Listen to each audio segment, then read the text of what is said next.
എൻ്റെ പൊന്നു മച്ചന്മാരെ, നമ്മുടെ ഓപ്പൺ ആയി അടുത്തൊരു പരിപാടി പിടിച്ചേക്കാണ്. അതും വേറെ ആരുമായിട്ടല്ല, US മിലിറ്ററി ആയിട്ടാണ് അവന്മാരുടെ പരിപാടി പിടിച്ചേക്കുന്നത്.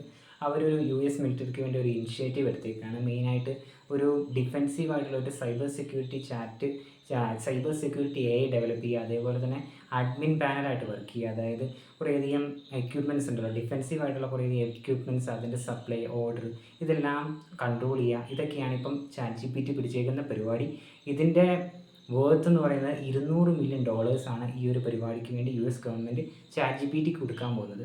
ഈ ChatGPT ഒക്കെ ഉണ്ടായ ആ ഒരു സമയത്ത് ChatGPT പറഞ്ഞുകൊണ്ടിരുന്നത് നമ്മൾ മിലിറ്ററിയിലേക്ക് ഒരിക്കലും ഇറങ്ങൂലെന്നാണ്. ബട്ട് അതിനുശേഷം 2024 ഡിപ്ലോമാറ്റിക് ആയിട്ടുള്ളൊരു തീരുമാനം എടുത്ത് നമ്മൾ മിലിറ്ററിയിലേക്കൊക്കെ ഇറങ്ങും. ബട്ട് നമ്മളതൊരിക്കലും ഡിസ്ട്രക്റ്റീവ് ആയിട്ടുള്ള വെപ്പൺസ് ഒക്കെ ക്രിയേറ്റ് ചെയ്യാൻ അല്ലെങ്കിൽ ആൾക്കാരെയൊക്കെ ഹാം ചെയ്യുന്ന പരിപാടിയിലേക്ക് നമ്മൾ പോകില്ല. നമ്മൾ കുറച്ചും കൂടെ ഒരു ഡിഫെൻസീവ് ഫോക്കസ്ഡ് ആയിട്ടുള്ള പരിപാടിയായിരിക്കും പിടിക്കുന്നത്.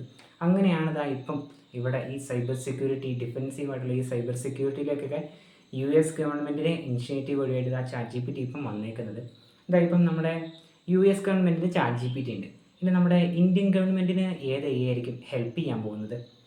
നിങ്ങളുടെ അഭിപ്രായങ്ങൾ കമൻറ്റിൽ പറയാവുന്നതാണ്.